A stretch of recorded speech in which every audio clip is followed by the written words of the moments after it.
오늘 말씀의 제목은 한번 따라해 보실까요? 에코를 좀 빼주세요. 완전한 다윗의 믿음. 우리가 구약을 보면 열왕기 상하 또 역대 상하 이런 그 성경을 쭉 읽어보면 이스라엘의 여러 왕들에 관한 기록들이 쭉 기록이 되어 있습니다. 참 많은 왕들의 행적을 기록을 하고 있죠. 그런데 그런 모든 왕들을 평가할 때에 한 가지 기준이 있어요. 그 기준이 뭐냐 하면 다윗의 길로 걸었느냐, 다윗의 마음으로 행했느냐, 이게 아주 중요한 기준이에요. 그래서 다윗의 길로 걸었으면 그 사람은, 그 왕은 선한 왕이고, 다윗의 마음으로 행하지 않았으면 그가 왕의 기간이 40년이 되었어도 악한 왕이었어요. 다윗의 길을 걸었다? 다윗의 마음으로 행했다. 참 이게 중요합니다. 아마 오늘 우리를 평가할 때도 그런 기준으로 우리 하나님께서 평가하시리라고 생각합니다.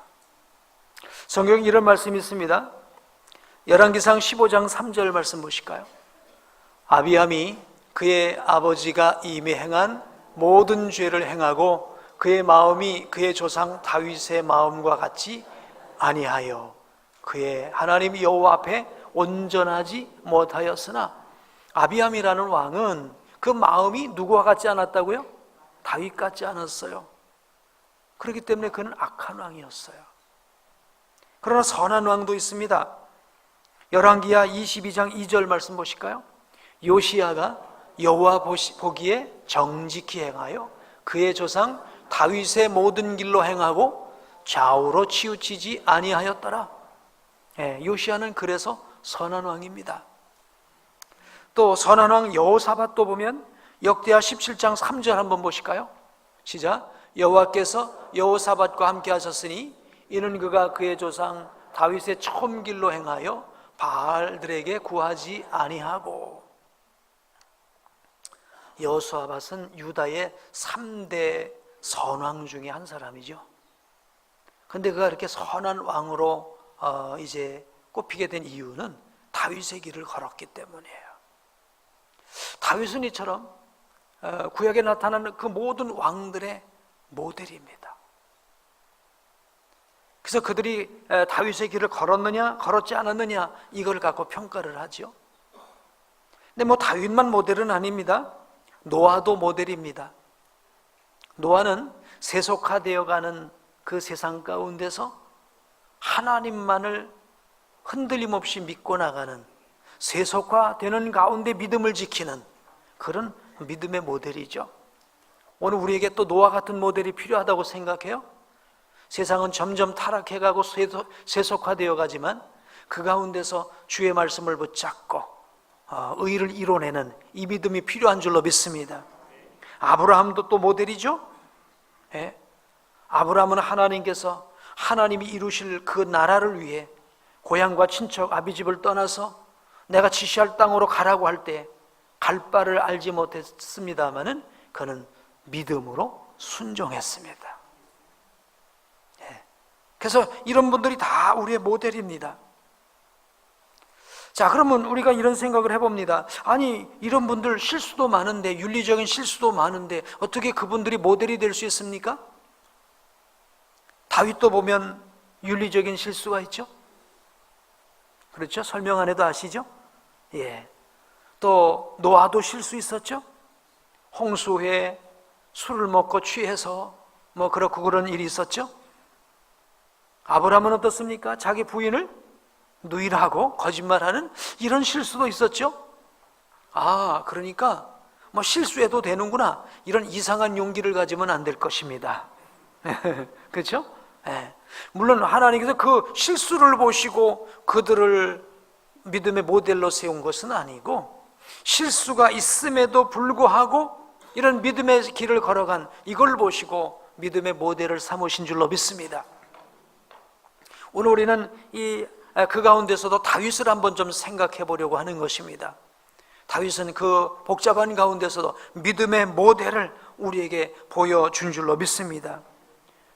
성경은 다윗을 가리켜서 하나님 마음에 합한 자라고 그랬어요. 하나님 마음에 합한 자, 그 마음 중심에 하나님이 가득했던 사람 다윗, 오늘 우리가 그 모델을 본받기를 원합니다.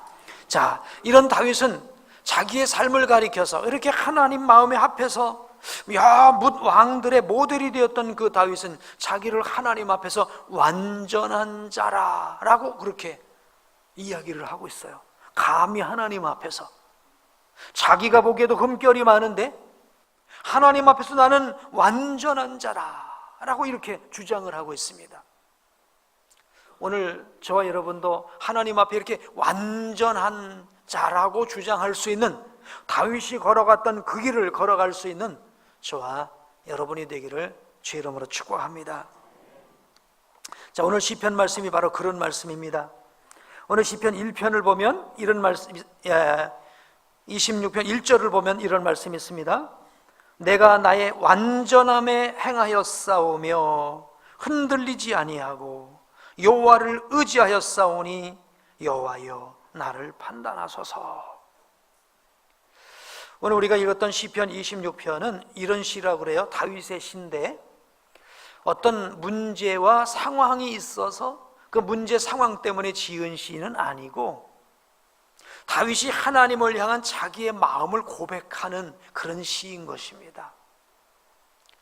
그가 인생을 쭉 살아오면서 여러 이런저런 많은 일들을 만났음에도 불구하고 그런 가운데서도 하나님, 나는 완전함 가운데 행했습니다. 하나님 앞에서 완전함으로 행했습니다. 흔들리지 않았습니다. 하나님 나를 아시죠? 하나님 판단하고 계시죠?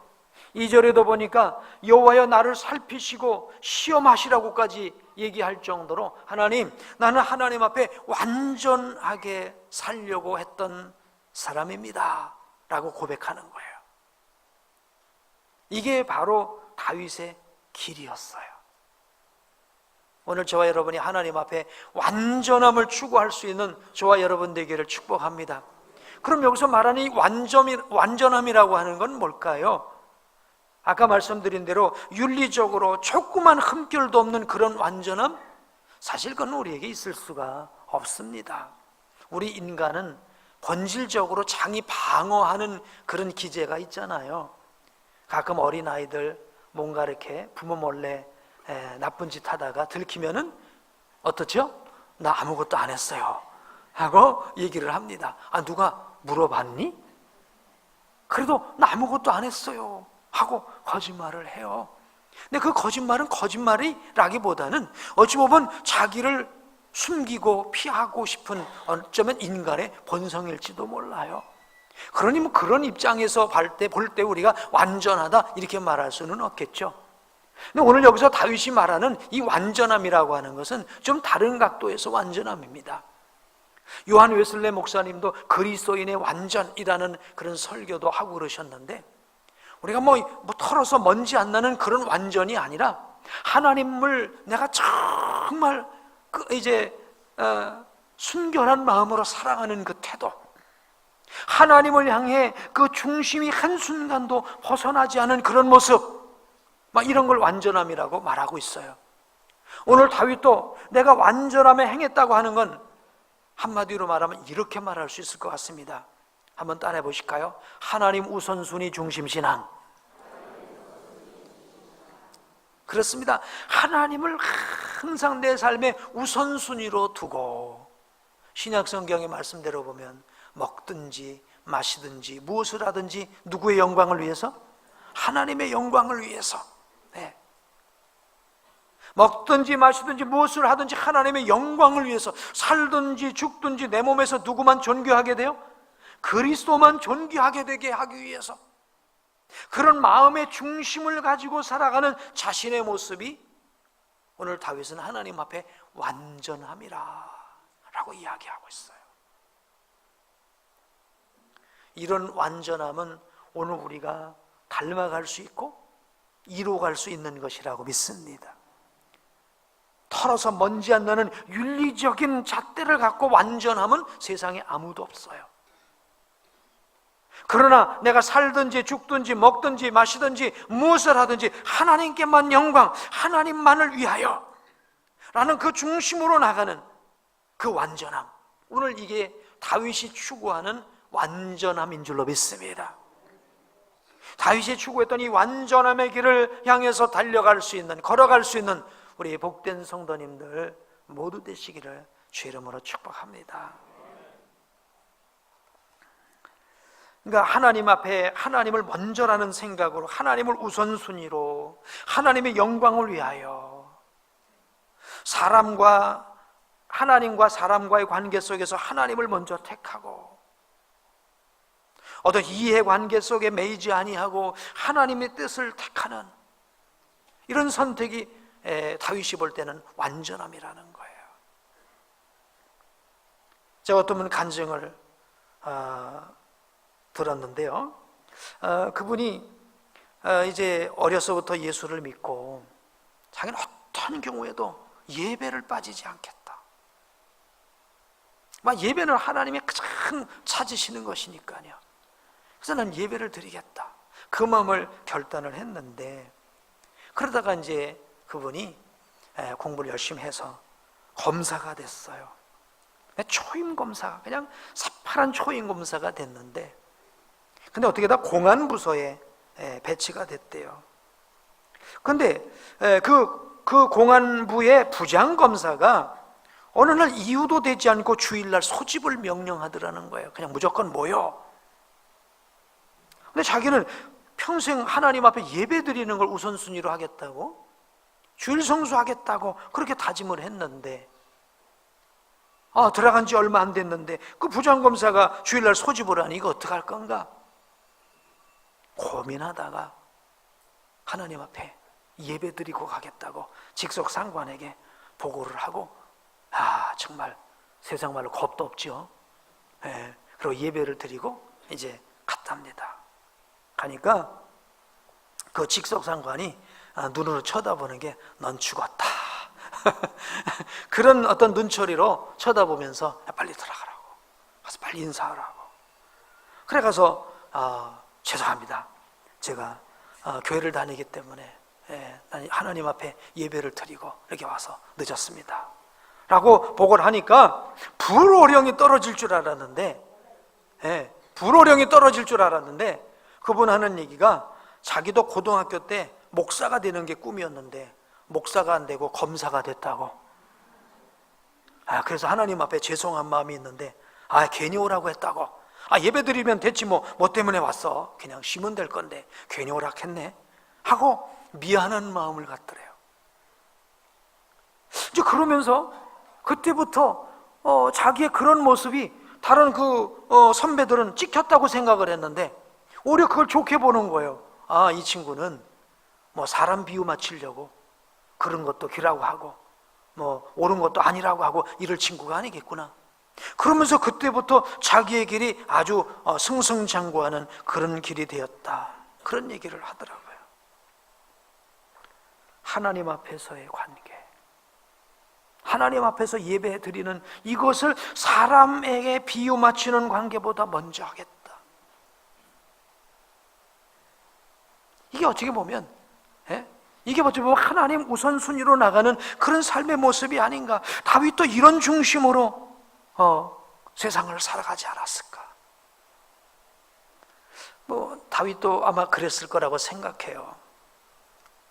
내가 저쪽 지방에 가서는 예를 들어 어느 우상 앞에 절 한번 고개만 한번 반짝해져도 100만 표가 올 것 같아. 저쪽 가서는 저 사람 비유 맞춰서 그렇죠, 적당히 하나님만 섬깁니까? 거기도 섬겨야죠 하고 적당히 줄 하면 또 200만 표가 올 것 같아. 얼마든지 그럴 상황이 있었을 거예요. 그런데 사람이 자기를 지지하느냐, 내가 이렇게 행동함으로 이익이 되느냐, 나의 어떤 내가 원하는 목적을 이룰 수 있냐, 이런 거에 연연하지 않았다는 거예요. 오직 하나님 말씀을 붙잡고 그 말씀에 순종하며 나갔다는 것입니다. 하나님 우선순위로 나갔다는 것입니다. 하나님을 사랑하고 하나님의 말씀을 순종하는 그 중심으로 나갔다는 거예요. 이게 평생 다윗이 걸어갔던 길이에요. 그러다가 순간 넘어질 때도 있었죠. 그러나 하나님은 그 넘어진 것만 보신 게 아니라 그 마음 중심으로 하나님을 먼저 놓고, 하나님을 우선순위로 놓고 그 말씀을 따라가려는 그 모습. 하나님은 다윗의 이것을 보시고 내 마음에 합한 사람이다. 그리고 그를 높이 들어서 왕 중에 왕으로 삼아 주신 줄로 믿습니다.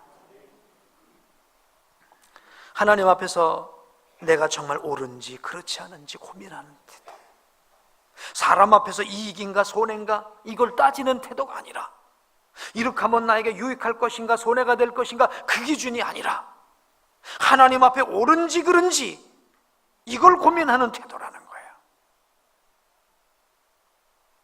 지금은 경제사회가 됐어요. 그래서 모든 사람의 논리 구조는 이익이냐 손해냐예요.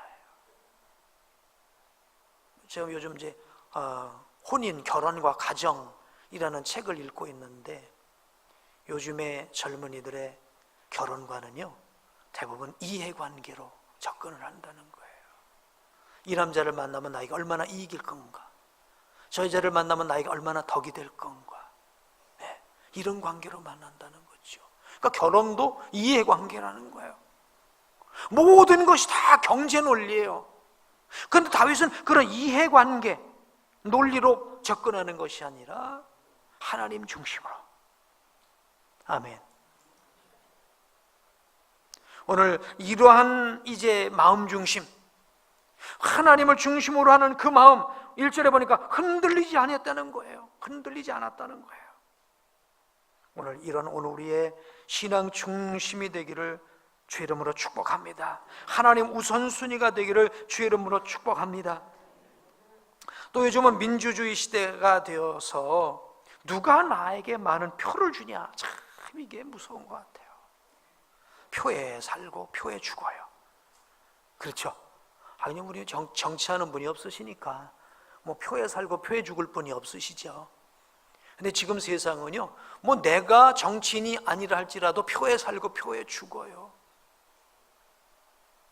요즘 우리나라의 관심사가 특별히 기독교의 관심 동성애가 이게 우리나라에 이게 합헌이 될 거냐, 지금까지 위헌이잖아요. 그렇죠? 그다음에 여러분 생각해 보세요. 99%의 사람들이 찬성을 해서 동성애는 정당하다라고 99%가 찬성을 했다 할지라도 이것이 하나님 앞에서 옳은 일입니까? 옳은 일이 아니죠. 다윗이 그걸 얘기하는 거예요. 99%가 옳다고 해도 나는 한 사람 아닌 건 아니라는 거예요. 그게 다윗의 중심이라는 것이죠. 그래서 우리나라도 지금 헌법재판소에 재판관 세우는 것 때문에 많이 이런 서로 권력 간의 다툼이 있지 않습니까? 왜 그렇습니까? 헌법재판소가 다수의 표로서 결의한 것이 우리나라는 정의예요. 그렇죠? 우리나라에서는 정의라고 인정하는 거예요. 그래서 얼마 전에는 낙태는 불이다라고 했는데 이번엔 정의가 됐어요. 합헌이 됐어요. 동성애가 지금까지는 위헌이지만 동성애가 합헌이 돼버린다고 한다면 어떻게 되겠습니까? 단순히 동성애 자체가 문제가 아닌 거예요. 창조 질서를 깨트리는 것이죠. 그렇죠? 인간의 기본 어떤 이제 생명 질서를 무너뜨리는 것 아니겠습니까? 이런 것을 우리가 표에 의해서 합헌이다. 그러니까 사람들은 지금 막 이런 표에 의해서, 여론에 의해서 이런 것들이 결정이 되다 보니까 자꾸만 사람의 비유를 맞추려고 한다는 것입니다. 우리나라도 지금 동성애를 자꾸만 정의로 만들려는 그런 시도들이 이루어지고 있습니다. 우리 북한 쪽의 공산당들은 100%의 투표를 통해서 뭔가 이념을 세웠는데, 그럼 100% 투표가 된 이념은 항상 정의인가요? 우리가 볼 때는 100% 불의인데요. 그죠? 그러므로 오늘 이 다윗이 누가 어떻게 찬성하냐 반대하냐, 나에게 이익이냐 손해냐, 그런 것에 연연하지 않았다는 거예요. 물론 다윗은 여론을 무시하지도 않았지만 여론에 흔들리지도 아니하고 오직 하나님 중심, 하나님 우선순위, 말씀 우선순위, 이것으로 평생 믿음의 길을 걸어왔다는 것입니다. 오늘 우리가 다윗이 걸어갔던 이 길, 우리도 중심 잡고 걸어갈 수 있기를 원합니다. 이걸 가리켜 다윗은 내가 완전함에 행했다는 거예요. 또 다윗은 내가 완전함에 행했다고 하는데, 그 다윗이 완전하다는 건 이겁니다. 내가 하나님을 철저하게 의지했다는 거예요. 11절 말씀을 보면 나는 나의 완전함에 행하오리니 나를 속량하시고 내게 은혜를 베푸소서. 이 말은 무슨 얘기인가 하면, 나는 어린아이처럼 하나님 의존하는 사람이 되겠습니다.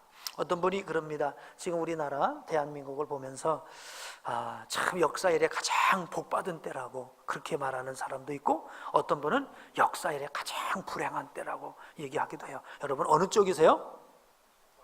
가장 복받은 때요? 저는 또 그렇기도 하지만 아니라고도 생각해요. 가장 불행한 때라고도 생각해요. 왜? 어떤 면에서, 이제 어떤 관점이 틀리죠? 어떤 면에서 가장 불행한 때라고 생각하냐? 지금은 그 어느 때보다도 하나님을 의지하지 않는 때예요. 내 안에 사사로운 문제가 있으면 캐시로 해결해 버려요. 하나님 필요 없어요, 그렇죠? 여러분, 사사로운 자잘한 문제 갖고 하나님 나 이렇게 쪼잔한 사람 아니에요. 나 그런 자잘한 것 갖고 하나님 앞에 도와달란 말 안 할게요. 그냥 내 문제는 내가 알아서 해결할게요. 내 삶에 하나님이 개입할 틈이 점점 좁아진다는 거예요. 전에는 감기 하나만 걸려도 하나님을 의지했는데, 처음에는 아주 작은 문제 하나를 갖고도 하나님을 의지했는데, 지금은 하나님 의지 안 해요. 이게 저는 불행이라는 거예요. 오늘 다윗은 어떻습니까? 목동이 되어서 갈 때도 올 때도 없고 좀 비루 먹을 상황이니까 하나님 도와주세요, 그런 상황입니까? 아니에요. 지금 통일 이스라엘, 그 지역 당시에는 대단한 나라였습니다. 예? 대단한 나라였어요. 통일 이스라엘은요, 예? 바벨론이 아직 세워지기도 전이에요. 그때 당시에는 대단한 나라였어요. 그때 아주 영광스러운 왕이었습니다. 한마디로 부족할 게 없는 왕이었어요. 그런데 그는 자기를 하나님 앞에서 어린아이 같은 모습으로 하나님을 의지하는 태도를 취하고 있다는 거예요. 다윗은 이 모습이 하나님 앞에 내가 완전함으로 행한다는 거예요. 그래서 나는 나의 완전함에 행하오리니 나를 속량하시고 내게 은혜를 베푸소서. 나를 도와주세요. 다 반대말로 말하면 내가 도와달라고 하나님을 의지하고 하나님 바라보는 그 모습이 하나님 앞에 완전함이라는 거예요. 여러분, 오늘 우리가 하나님 앞에 독립적인 존재가 되는 게 완전함이 아닙니다. 사단마귀는 너 하나님을 떠나서 너 자신이 독립해, 독립적인 존재가 되라고 사단은 유혹할 거예요. 근데 성령님은 안 해요. 사사로운 모든 것까지 다 주님께 의존해. 다윗은 철저하게 하나님께 의존하는 삶을 살았어요.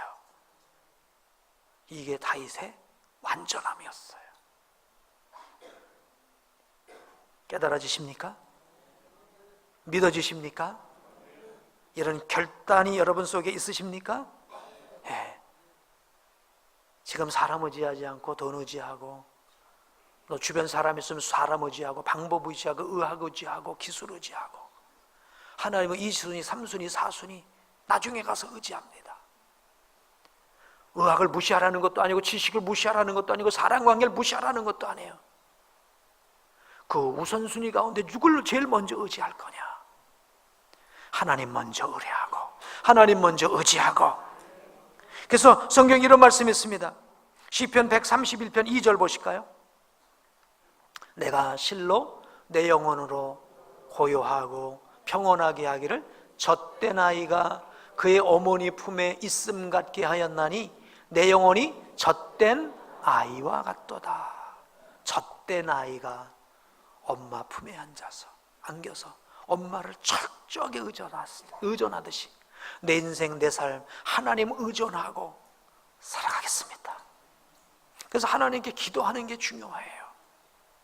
기도라는 게 하나님 의존하는 것 아닙니까? 네? 하나님 나를 도와주세요. 나를 인도해 주세요. 가르쳐 주세요. 아멘? 그럴 때 하나님 의존하는 존재가 될 것이고, 그럴 때 하나님은 우리를 평탄한 길로 우뚝 서게 해 주실 줄로 믿습니다. 사랑하는 성도님 여러분, 다윗이 우리 앞서 먼저 걸어갔던 그 길을 우리에게 보여주고 있어요. 다윗이 걸어갔던 그 길을 하나님 앞에서 완전함의 길이라고 말하고 있습니다. 하나님을 우선순위로 두고 그분을 따라간 그 길, 어떤 문제도 내가 해결할 수 있어도 내가 해결하지 않고 주님께 의뢰하며 그 문제를 해결해 나가는 하나님 의존적인 길, 이 길이 다윗이 걸어갔던 길이요, 하나님 앞에 완전한 길인 줄로 믿습니다. 여러분, 우리 모두 앞으로의 생에 이렇게 다윗이 걸어간 이 길 걸어가길 원하십니까? 예, 그럴 수 있게 되길 주의 이름으로 축복합니다.